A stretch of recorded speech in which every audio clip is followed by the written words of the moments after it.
Hey guys, welcome back to my channel. I'm Stefan, and in this video I want to show you 5 of the best finger independence exercises for all levels: beginner, intermediate and advanced. Don't forget to subscribe if you haven't already done so, and if you like what you see, give this video a thumbs up.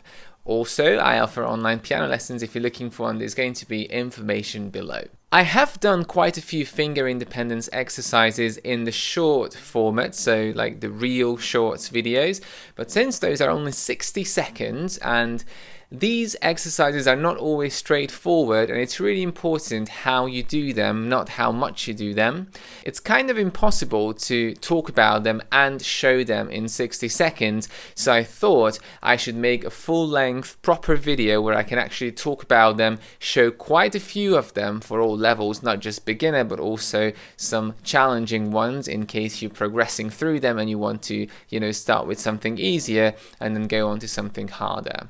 The 5 exercises are kind of the same for all 3 levels, but each level is adding a level of complexity to it, a level of difficulty, but the idea or the pattern of the exercise is the same. So I'm going to show you first the first 5 beginner exercises, then the 5 intermediate exercises and the 5 advanced.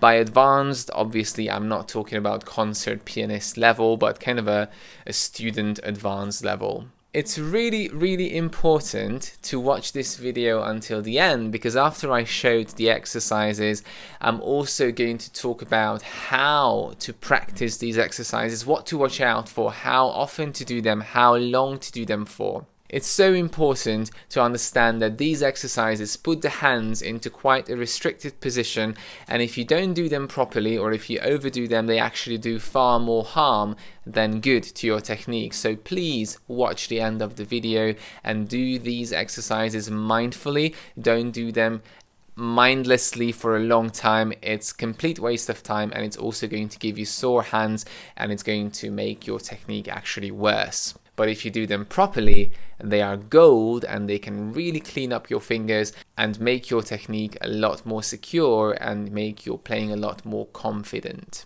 Let's start with exercise 1. It deals with detached fingers, so we basically have to repeatedly strike a key whilst another finger is being held down. Here is the beginner version of it. Let's put our right hand into a C5 finger position, 1 on the C, 5 on the G. And we're going to hold our thumb down every bar while we play the other notes. So, starting on the C, and playing the G up and down whilst the C is being held. Again, remember to round your fingers, don't push too hard onto the C, and make sure to relax the hand as much as you can and cleanly lift and restrike the note indicated. So, 5, 4, 3, 2, 1. And that's it. And of course, repeat it for the left hand. So holding down the C, 5, 4, 3, 2, and 1. Now, ideally, you should do 7 repetitions of this, either on the same note, do the same 4 bars 7 times, or what I like to do is repeat 1 note higher every time the whole line. So starting in the C position, then moving up and doing the same in the D position. Going up, up, up, up, up, until we reach the final C. So 7 repetitions, starting 1 note higher each time. Let's see the intermediate version of this exercise. So we're going to put our hand again into the C position, 1 finger on each note, and this time we're going to hold down every finger. So C, D, E, F, G, 1, 2, 3, 4, 5. Again, rounding the hand, playing with curved fingers and fingertips. And we're going to play just 1 note at a time. So 1, 2, 3, 4, whilst the other 4 are being held. Second bar, number 2, then number 3, number 4, number 5, And there we go. So just repeating again, re-striking the note, but this time all the other 4 fingers have to be held. Same for the left hand, you can start in the C position and 1 finger at a time. Again, you can repeat this 1 note higher and do 7 repetitions for the right hand, 7 for the left. And here is the advanced version of this. Now this one is quite stretchy. The sheet music looks a little bit scary here, but as long as you know which notes to put your fingers on, 1 on the C, 2 on the D sharp, E, F sharp and A. So very, very tight position. Hold down all 5 fingers and we're going to start moving 1 finger up and down a semitone. So C, B, C, B, whilst the other 4 are being held. Second bar, same chord, and we're moving number 2, D sharp, D, D sharp, D. Third bar, we're moving number 3, E, F, E, F. Number 4, F sharp, F. And number 5, A, B, A, B. Quite a tricky exercise. You don't need to repeat this higher. You can do a few repetitions of it on the same chord. The left hand is going to play the exact same chord, C, D sharp, E, F sharp, A, and again the same thing, 5, 4, 3, 2, and 1. And there we are. That was exercise 1, detached fingers. The second exercise is about balancing between the 2 sides of the hand, again, while certain fingers are being held down. As you can see, all of these exercises are about holding down some fingers whilst the other ones play, because that's how we can train those fingers to move independently of the other ones. So let's start with the beginner version. We're going to put again our hands into the C position, 1 on the C, 3 on the E, 5 on the G. We're going to hold down 3 all the way through and balance 1, 5, 1, 5, 1, 5, 1, 5, without lifting up number 3. Now you can start this exercise first without the legato, so holding down the E and just... And when you can do that, then start to connect the notes. So connecting the G to the C and back, and just balance between the 2 sides of the hand. Again, rounded fingers, relax the hand, and remember, this is all about concentration. The muscles are already there. You're just concentrating, sending a signal from your brain to allow those fingers to move. Left hand the same, starting in the C position, holding down number 3, and balancing.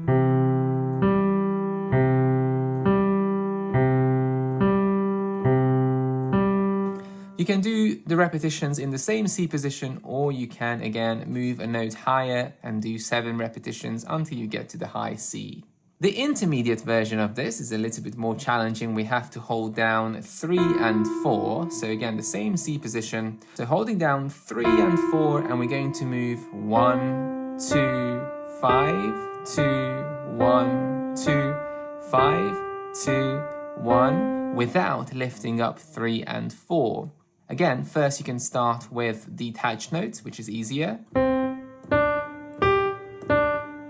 And then you can move into legato, which is much harder, because you have to keep the fingers down until the next one is being pressed down.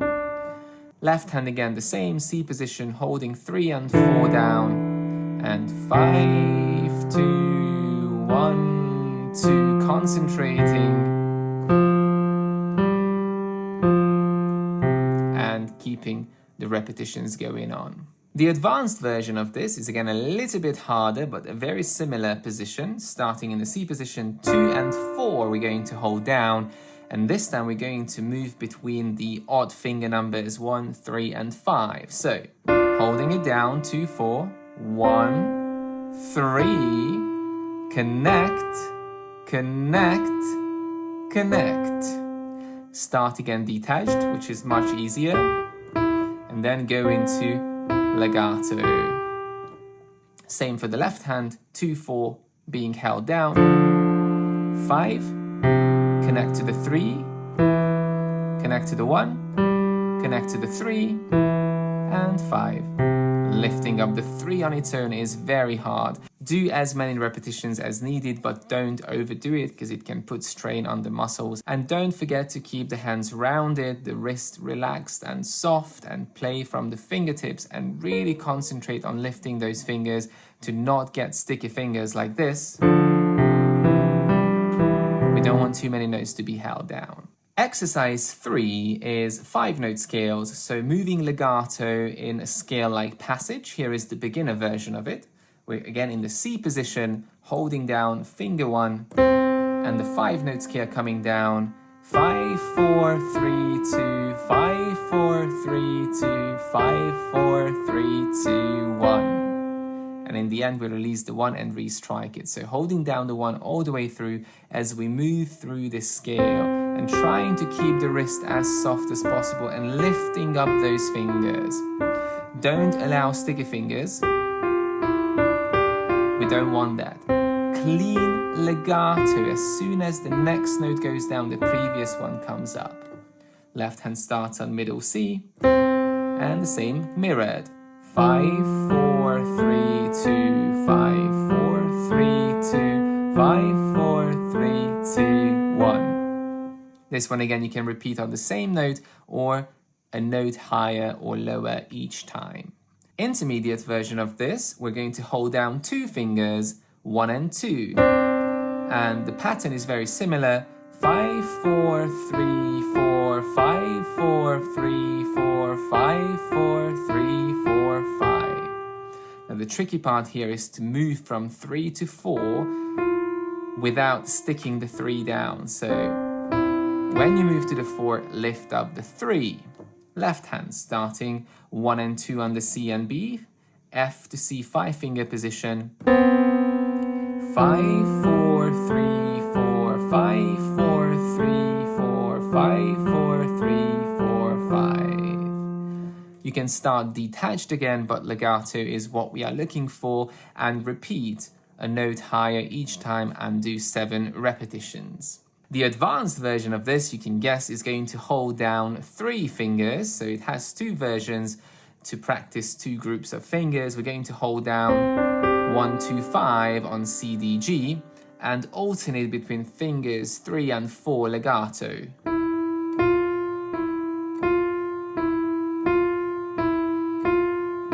It's almost like a trill between those 2 fingers.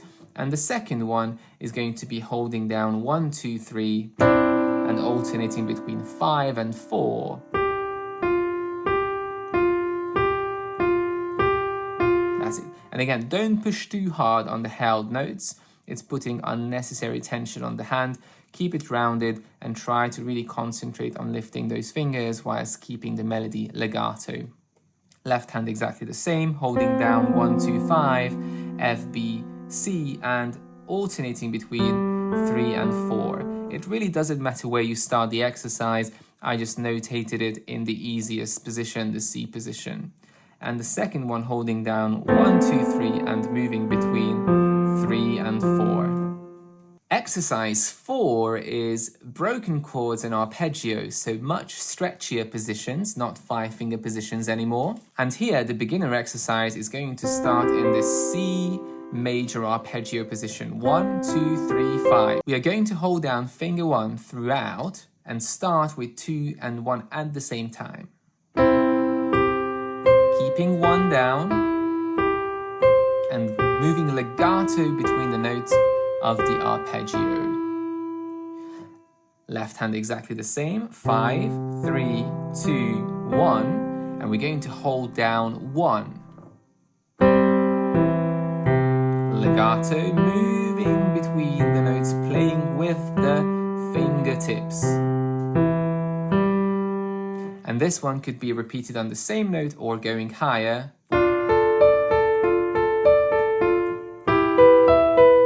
If you want to hear some nicer harmonies, major and minor. Now the hand is stretching more here, so we need to go into a wider position and making sure the hand stays relaxed. We won't be able to curve the fingers so much because it's a wider position, but we have to aim to play with the fingertips. The intermediate version of this is going to be on the same 4 notes, 1, 2, 3, 5, but we're going to alternate between double notes, 2, 3, 1, 5, 2, 3, 1, 5. So putting the balance from 2, 3 back to 1, 5. So the hand is kind of moving up and down, forward and backwards.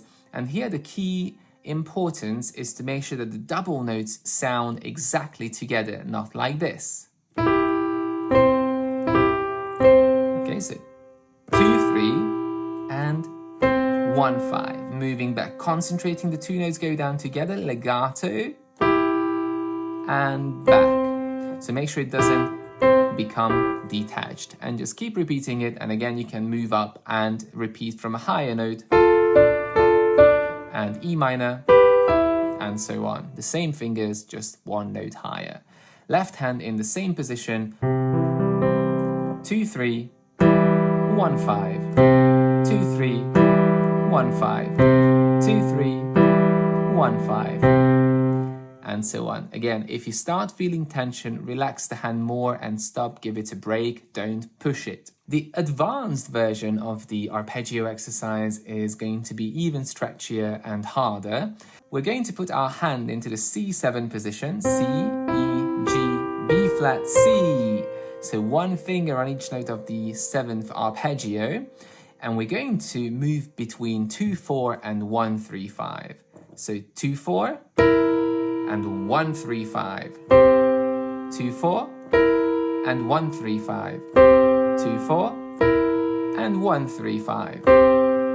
So very similar to the intermediate, but much harder because we've got 3 fingers now, and we need to slide in between the black notes. And balance, balance. And again, with this one, stay in this C7 position, don't repeat it higher, and really watch the tension in the hand and relax the hand. Focus on the double and triple notes going down perfectly together. Left hand is going to start in a different chord position, C, E flat, G flat, A, and C. So it's a C full diminished chord, and we're going to use 2, 4, E flat, A, and C, G flat, C, 1, 3, 5. Back to 2, 4, legato, 1, 3, 5, 2, 4, 1, 3, 5. And start very slowly, and you can eventually increase your speed and challenge yourself a little bit. Exercise 5 is working on double notes or groups of 2 fingers a skip away from each other. The beginner version of it is just a little finger exercise that works on groups of 2 fingers. We are going to come into the C position again, and 1, 3, 2, 4, 3, 5, 4, 2, 1, 3, 2, 4, 3, 5, 4, 2, 1. Now here we're not holding any other notes down, so we can do some nice wrist circles, let the hand follow the melody, and very cleanly articulating these notes legato, playing with the fingertips and rounding the hand. And you can challenge yourself to go faster and faster. The left hand is the mirrored version, starting in the F position.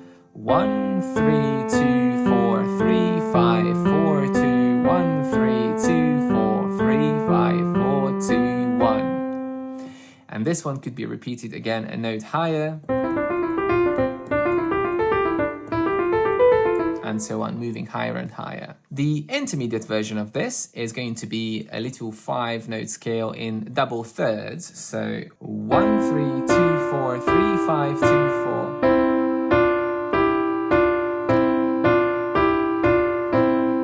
Now this exercise is specifically hard because not only we have to make sure the 2 notes go down perfectly together, they also have to be legato.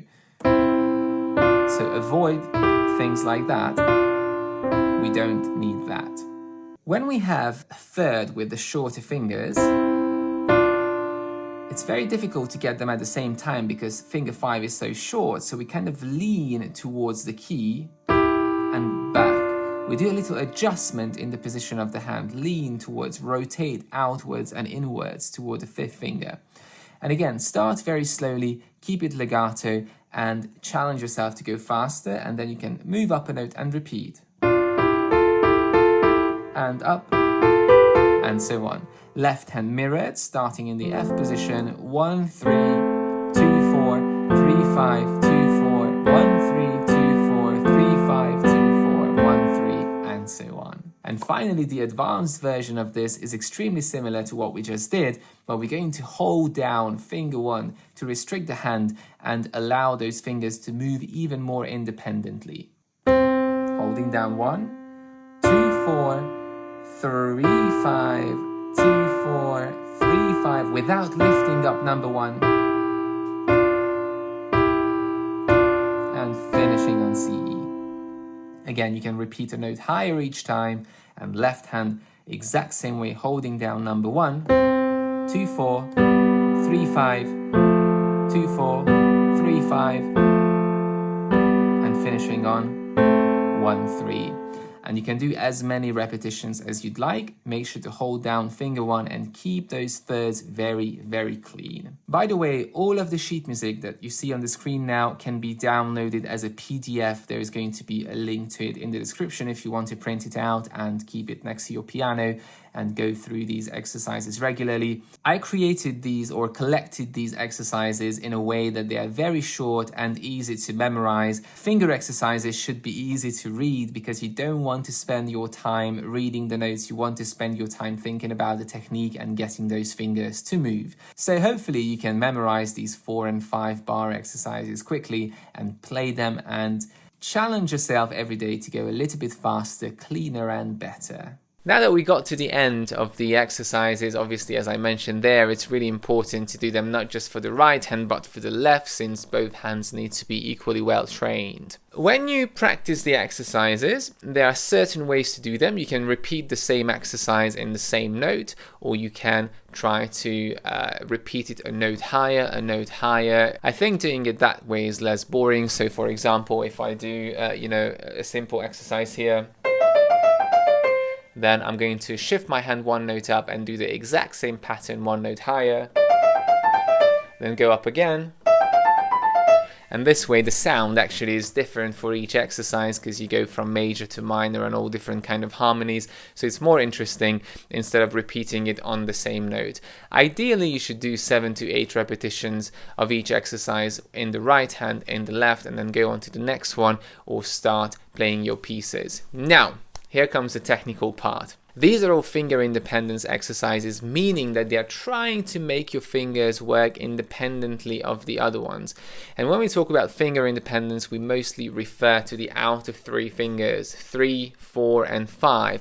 Our first 2 fingers are really independent anyway. We can do anything with them.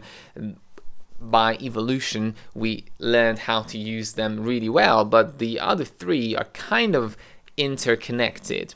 Now, the muscles are always going to be interconnected, and it's not like you can grow a new muscle or break one of the muscles to make those fingers more independent. The point of finger independence exercises is to train the brain to send signals to your hands that it hasn't sent before. So when I move finger 3 independently or finger 5, instead of moving all 3, I'm not really doing anything different with my muscles. It's just my brain is sending a signal by concentration to move or try to move those fingers independently of each other. So once again, we're not going to the gym with these exercises and trying to build muscles that are not there already. We are trying to train the brain to send signals that help these muscles to move the fingers more independently of each other. So that's really important. Now, in order to do any of these exercises, you really need to have a healthy posture for your hand. And by that, I mean that the hand has to be rounded. your wrist has to be flat, so a flat wrist, rounded fingers, and the fingers should always be above the keys. Don't play with the low wrist reaching up for the keys like that, or a too high wrist where you have this angle here. So wrist should be nice and flat, the hand rounded and the fingers curved. And the most important thing with, piano technique in general, but these exercises specifically, is to play with the fingertips. I can't stress this enough. Play with the fingertips. Do not play with the bottom of the finger like that, flat fingers, or push the keys. Tap the keys even when you play legato. So have a good strong key attack and play with the fingertips to have the most control you can have with these exercises. So let's sum up. A relaxed hand, a flat wrist, rounded hands, curved fingers, playing with the fingertips, not the bottom of the fingers, the fingertips, and tapping those keys as best as we can, and making sure when we play legato we are not holding any notes that do not need to be held. So no overlapping notes. We need to cleanly move between the notes from one note to the other, especially if we have to hold certain fingers down, because that's going to restrict the motion of the hand even more. Start every exercise very, very slowly, really concentrating on the motion that's required from you by the exercise. And if you can do it slowly, you can obviously after practice work on the speed and do it a little bit faster. But again, speed is not the primary goal of these exercises. The primary goal is to try to play as cleanly as we can and move those fingers independently, which eventually is going to help with your scales and scale-like passages and difficult chord and voicing problems in pieces that might come in your repertoire. Many times I see people trying to do these exercises very quickly, just trying to play the notes and the right fingers, and that in itself doesn't mean anything. Playing the right notes and the right fingers is not going to give you finger independence. What you want to do is to play it properly, listening with your ears, making sure that you hear the notes clearly, you have legato between the notes, or detached when the exercise is asking for a detached playing, and always holding down the fingers that need to be held down, as I showed you in the exercise. So I hope these pointers gave you a good starting point on how to approach these exercises and how to do them in a way that's healthy for you, that's beneficial for you, and that's going to help your technique.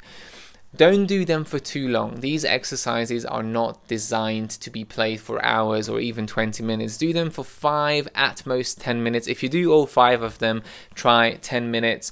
But if you practice for half an hour or an hour, don't spend most of your time with these finger exercises. Work on your repertoire, work on your scales, and use these as a warm-up at the very start. And the more important thing is to do them frequently as opposed to for a longer time. So I would suggest you do them 7 days a week for 5 minutes as opposed to once a week for 20 minutes. Don't do them for 20 minutes. Do them for a short amount of time. And the key rule is, if you feel tension or, in a worse scenario, pain, stop and don't do the exercise. Find the cause of the tension or the pain. The cause of pain is always tension. So tension is kind of a very light form of pain where the muscles are not allowed to move as they should move, and they start building up tension, and a lot of tension over time, even over a very short amount of time, can lead to pain. And this is what we want to avoid. We don't want pain. Now obviously every exercise that you have never done before, especially when putting the hand in a tricky restricted position, is going to feel a tiny bit uncomfortable, but not painful and not full of tension. So if you start the exercises and you're like, ooh, this doesn't really feel natural, that's okay, as long as it's not tense and it's not painful and your fingers are curved and your hand is as relaxed as it can be. So I hope you'll enjoy these exercises. Leave your questions in the comments should you have any. Thank you very much for watching. Happy playing. See you soon.